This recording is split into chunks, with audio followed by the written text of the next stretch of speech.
법원이 고 김광석 씨의 아내 서혜순 씨가 이상호 기자 등을 상대로 제기한 민사소송에서 총 1억 원의 손해배상을 인정을 했습니다. 고발뉴스라는 타이틀을 걸고 하는데 피하면 안 되잖아요. 최대한 저희가 정면 돌파하기 위한 장치이기도 합니다. 고발마트 함께 해주시면 정말 감사하겠습니다.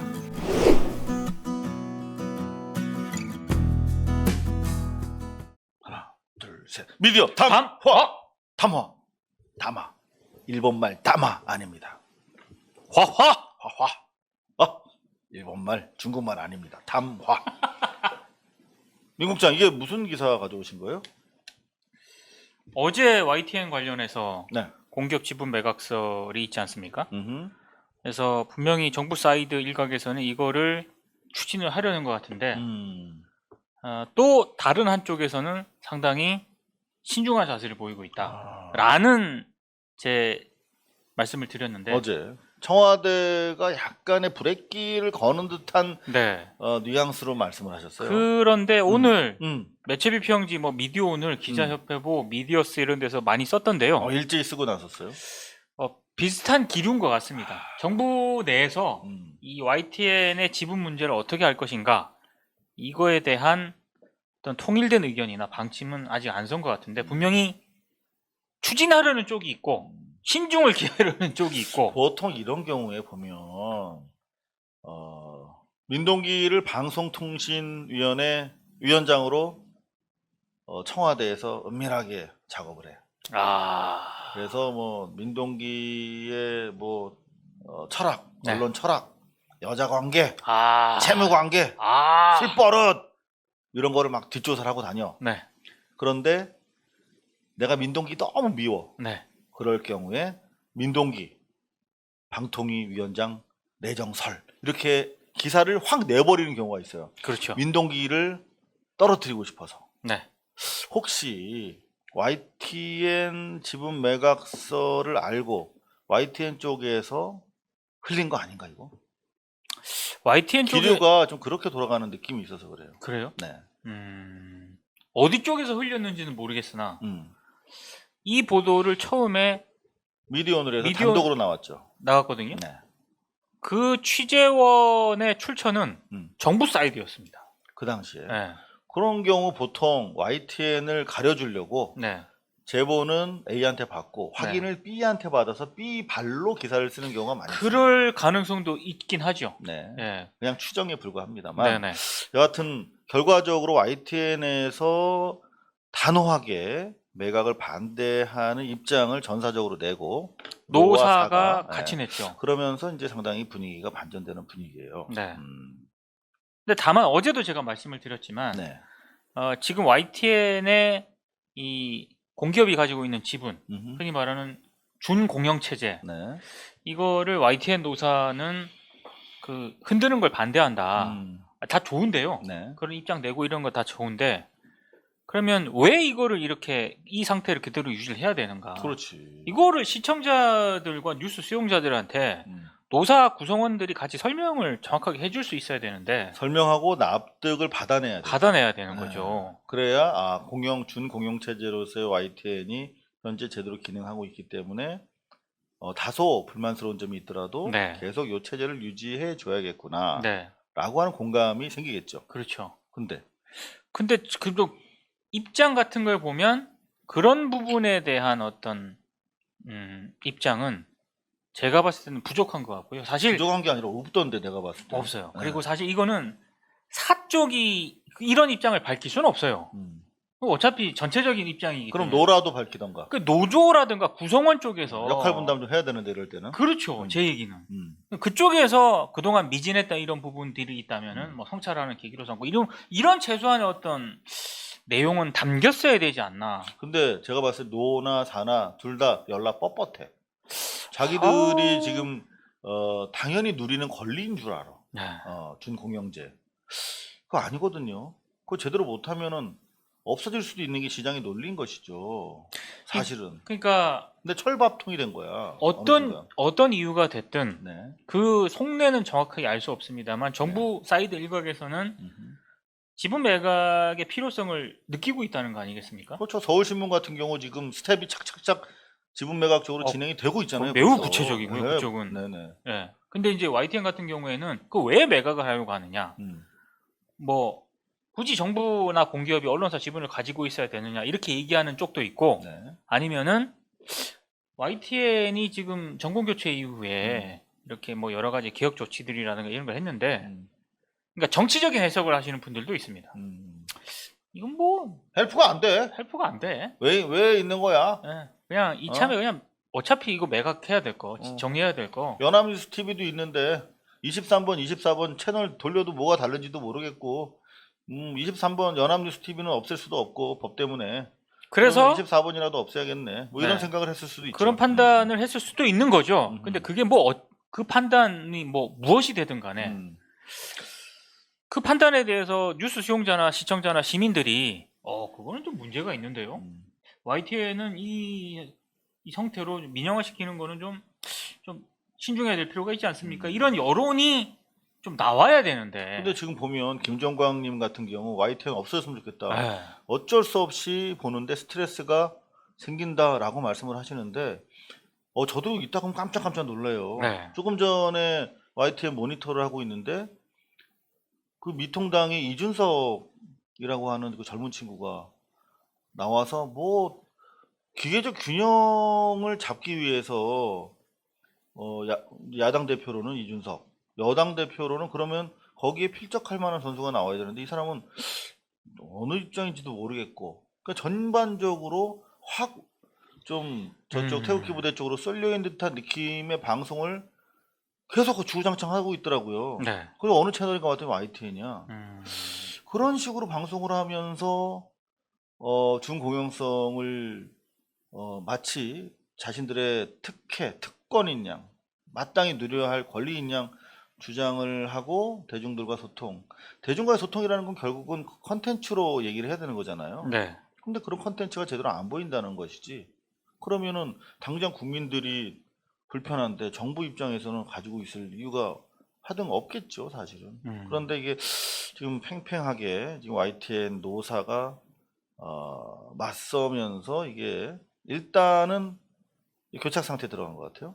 교착 상태입니다 지금. 네. YTN 밖에 YTN을 바라보는, 그러니까 정부라든가 이런 쪽을 바라보는 것도 중요한데 저는 YTN 밖에서 YTN을 바라보는 시민들의 시선 여기에 대해서 구성원들이 조금 더 관심을 좀 가져야 될 타임인 것 같다. 네. 우리가 지금 뭐 YTN 얘기만 너무 오래 할 수는 없습니다. 네.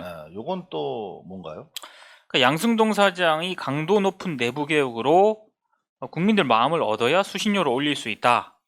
이거 따지고 보면 YTN 이슈랑 거의 비슷한 겁니다. 비슷한 겁니다. 네. 예, 이제 지금 KBS가 2023년까지 직원 1000명을 줄여서 인건비 비중을 좀 낮추겠다. 35%에서 예. 30%로. 그래서 강도 높은 그런 경영 혁신을 통해서 40년째 동결 상태인 수신료 현실화를 추진하겠다. 이런 건데 저는 안타깝습니다.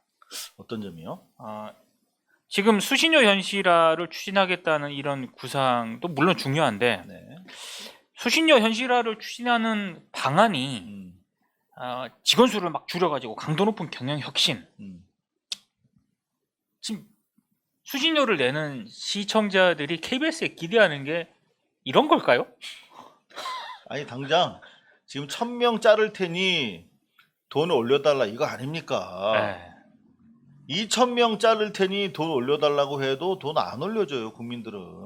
무슨 말이냐면 포인트를 네. 양승동 사장께서 무슨 말인지 몰라. 네, 잘못 잡고 있다. 3000명 자를 테니 3배 올려주세요. 이런 접근으로는 안 되는 거거든요. 어떻게 접근해야 됩니까? 뭔가 KBS다운 어떤 그러니까 지금까지의 KBS 보도나 프로그램이 아니라 좀 시대가 바뀌었고 공영방송에서 뭔가 바뀌려고 하네? 야 이거 KBS야 여기가? 네. 야야야 이거 MBC 아니 KBS에서 이런 거 하네? 뭐 이런 건 얘기가 나와야 되는 거죠. 그렇죠. 근데 지금 1000명 자를 테니 뭐 헌집 줄게 새집 줄래? 뭐 이런 거 아니야 지금. 그러니까 뭐 접근이 잘못됐다는 거죠. 출입처를 위주의 어떤 그런 취재 시스템을 혁신적으로 바꾸겠다라고 선언을 한 지가 오래됐는데 엄경철 국장이 선언 직후에 저희 뉴스 비평과 전화 통화를 통해서 약속도 했죠. 네. 네, 벌써 반년이 넘었네요. 뭐 코로나19 영향을 감안한다 하더라도 그 뒤로 너무 진척된 내용이 안 나오고 있고요. 코로나19 때면 더 좋지.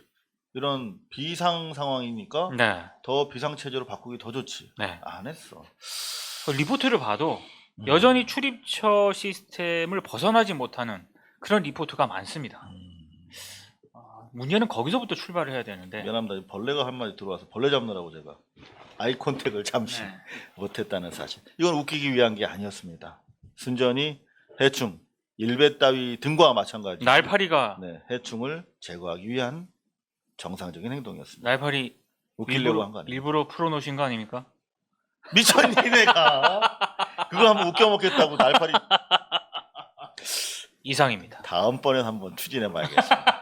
날파리를 풀어가지고 저희가 한번 뉴스를 전해드립니다. 아이고 날파리 이런 짤을 좀 한번 만들어 보도록 하겠습니다. 요건 또 뭡니까? 이거는 이제 오늘 미디어에서 박상하기가 응? 어, 조선일보를 디스했네요. 조선일보를 비롯한 국내 언론을 디스했는데 조선일보마저도 노동신문 대변하니? 라고 박상학 자유북한운동연합 대표께서 그래서 본인은 외신 언론과만 기자회견을 하겠다라는 입장을 밝히셨습니다. 외신이 일본 외자 아니에요? 저거? 근데 요거를 네. 제가 봤을 때는 사실은 요런 따위의 뉴스는 보도하지 않는 게 사실 맞아요. 네. 박상학한테 자꾸 관심을 주면 안 됩니다. 네. 관심 종자이기 때문에. 근데 저는 요 기사를 보고 깨달은 게 딱 하나 있었어요. 아직도 구속이 안 됐구나. 신속한 사법 처리를 요망하는 바입니다. 저는 다른 것에서 딱 하나를 생각을 했거든요. 뭘 생각하셨습니까? 조선일보가 키운 박상학인데 네. 결국 그런 박상학으로부터 욕을 얻어먹는구나. 조선일보 자업자득이다. 야, 자업자득. 네. 정말 좋은 표현 남기시면서. 요 정도 사안입니다. 야, 요거까지 또 가져오셨네. 오늘 좋은 담화 많이 가지고 오셨습니다. 네. 이거 왕담화인데. 아니 그 송일준 광주 MBC 사장이 그 고용주 전 박문진 이사장, 네, 문재인 대통령을 향해 공산주의자라고 했던. 네. 나 나한테 그런 줄 알고. 근데 고용주 그 전 박문진 이사장을 향해서 네. 송일준 지금 현 광주 MBC 사장이 네. SNS에 네. 고용주 철면피 파렴치 철면피 파렴치 요 정도는 공산주의자보단 약한 거 아닙니까? 저는 그렇게 생각을 하는데 네. 근데 법원의 판단은 좀 달랐던 것 같습니다. 어떻게 나왔나요? 벌금 50만 원 선고유예. 선고유예 저 기분 나쁩니다. 기분 굉장히 나쁘죠. 선고유예가 뭐냐면 제가 삼성 엑스파일 때 네. 징역 1년에 선고유예 받았습니다. 네. 너 죄는 인정되고 죄질 나쁜데 개전의 정이 있으므로 봐줄게. 그냥 이렇게 선고를 내리려고 했는데 그냥 유예할게. 근데 너 이런 동정의 범죄 저지르면 너 이거 때릴 거야. 때릴 거야죠. 그러니까 죄인으로 인정한 거예요. 네. 아주 기분 나쁜 판결입니다. 네. 네. 여기에 대해서 네. 송일준 사장이 음흠. 공인 비판은 표현의 자유로 허용이 돼야 한다. 그러게. 네. 고영주 자기 자신은 대통령한테 공산주의자다라고 주장하고도 1심에서 무죄 받았잖아요. 예. 그러니까 자기는 표현의 자유를 마음껏 누렸던 거예요. 고영주는 공산주의자라고 해도 무죄 주면서 네. 그런 자한테 철면피다, 파렴치다 이런 얘기했다고. 이거는 평가의 문제인데. 벌금 50만 원도 기분 나쁘지만 거기에다가 선고유예까지 하니까 이거 항소하겠다. 네. 네. 요분이 바로 송일준 PD, 그렇습니다. 현재 MBC 광주 MBC 사장입니다만은 요분이 한국 PD 저널리즘의 한 획을 그은 사람이에요. 그렇습니다. 이 양반이 최승호 사장과 하필이면 네. 같은 때에 PD 생활을 하면서 크게 조명을 못 받았죠. 네. 최승호 PD가 워낙 잘 나와가지고. 근데 이 양반이 요새 광주 MBC에서 열심히 하고 있습니다. 네네. 스트레스를 많이 받는다고 주말에는 오토바이를 장만해가지고 오토바이로 광주 외곽을 정찰 취재를 다니는. TMI 아닙니까? 네? TMI. 또 그렇게 돼버렸네. 그러면 부끄러운 나머지 저도 바로 담아 들어가겠습니다. 네. 담화 짧게 정리할게요. 네. 좋은 담화 많이 하셨으니까. 검언유착 수사팀장, 수사팀의 부장검사입니다. 네. 서울중앙지검. 네. 실체적 진실에 접근했다. 채널A 검언유착 의혹 사건, 네. 선거 개입 의혹 사건. 제가 서울중앙지검에서만 20년 이상 조사를 받아왔습니다. 근데 취재란 게 아니고 조사를 받아오셨군요. 출입기자로는 한 3년 정도 네. 일을 했습니다만 네. 수사팀의 부장은 절대 이 수사 내용에 대해서 함구를 합니다. 아유, 그럼요. 대부분 이제 그 공보관, 네. 공보관이 서울중앙지검 같은 경우는 차장검사, 그렇죠. 그러니까 부장 위에 지검장 아래에 있는 네. 3명의 차장검사가 공보관을 담당합니다. 네. 그래서 수사 상황에 대해서 공보관 차장검사가 얘기를 하는 거예요. 그렇죠. 근데 부장이 취재에 응해서 경향신문에 네. 실체적 진실에 접근했다. 요 얘기는 뭐냐면 공소장을 쓸 수 있을 정도에 다다랐을 때 네. 이렇게 조심스럽게 하는 전형적인 검찰 언어입니다. 그렇습니다. 끝난 겁니다. 그렇기 때문에 더더구나 윤석열이 열라 버티고 있는 겁니다. 지금 10시까지, 내일 오전 10시까지 기다리겠다 라는 얘기는 뭡니까? 10시에 법무장관으로서 이제 인사조치, 징계 절차에 들어가겠다는 얘기입니다. 그 징계 절차는 지금 뭐 대체로 이견이 있습니다만 정직 6개월 정도까지 때릴 수 있는 사안이다. 그렇게 되면 어떻게 됩니까? 제가 정직 6개월을 여러 차례 제가 받아본 사람입니다. 보통 통상적으로 네. 한국 회사에서 정직 6개월은 네네. 해고 바로 아래 단계에 해당합니다. 그렇죠. 그러면 어떻게 됩니까? 만약에 사회부에 있었다. 네. 사회부에서 징계를 받습니까? 아닙니다.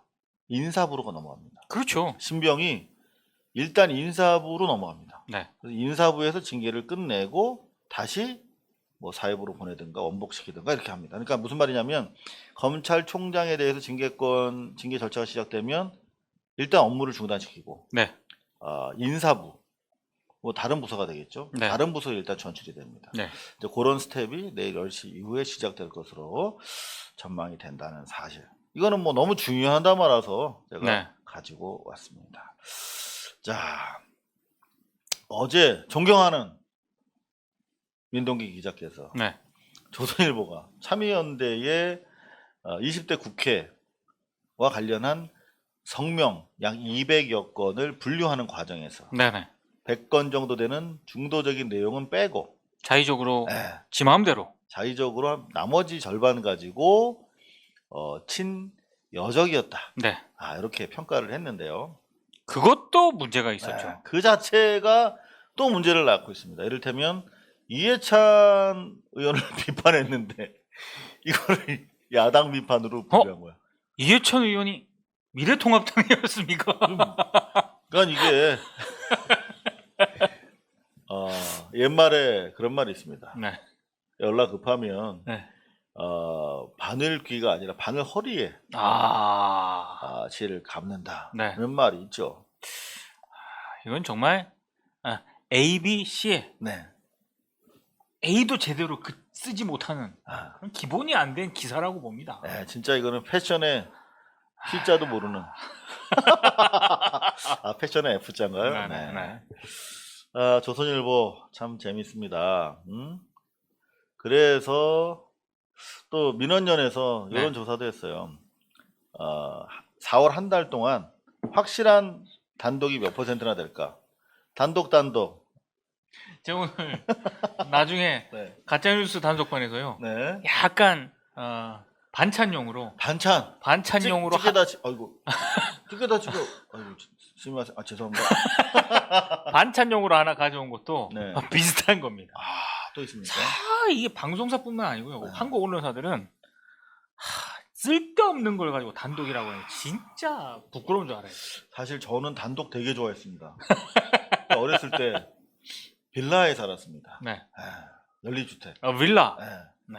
그런데 우리는 참 빌라라고 표현하지 않습니까? 연립주택을. 그렇죠. 네. 외국에 가면 내 친구랑 펜팔 하는데 어디 사냐? 빌라 산다고 그랬더니 어. 제가 무슨 뭐 대저택 한 100억 이상 되는 외국에서의 빌라는 개념이 다르죠. 완전 다르죠. 수영장이 일단 있어줘야 됩니다. 네네. 네? 그리고 걔가 공을 던졌을 때 한 5분 정도 걸리는 네. 공 가져오려면 네. 그 정도 되는 운동장이 있어야 됩니다. 네. 그게 빌라입니다. 어려서 빌라에 살았기 때문에 저는 항상 단독을 꿈꿔왔습니다. 단독 주택 네. 정말 살고 싶었습니다. 그래서 그런가요? 이 방송사들 단독을 너무 좋아합니다. 빌라 그렇습니다. 사나요? 네. 확실한 단독은 72%에 불과했다. 근데 네. 저는 이것보다 더 짜게 봅니다. 저도 그렇습니다. 네. 예. 그런가 하면은 요건데요.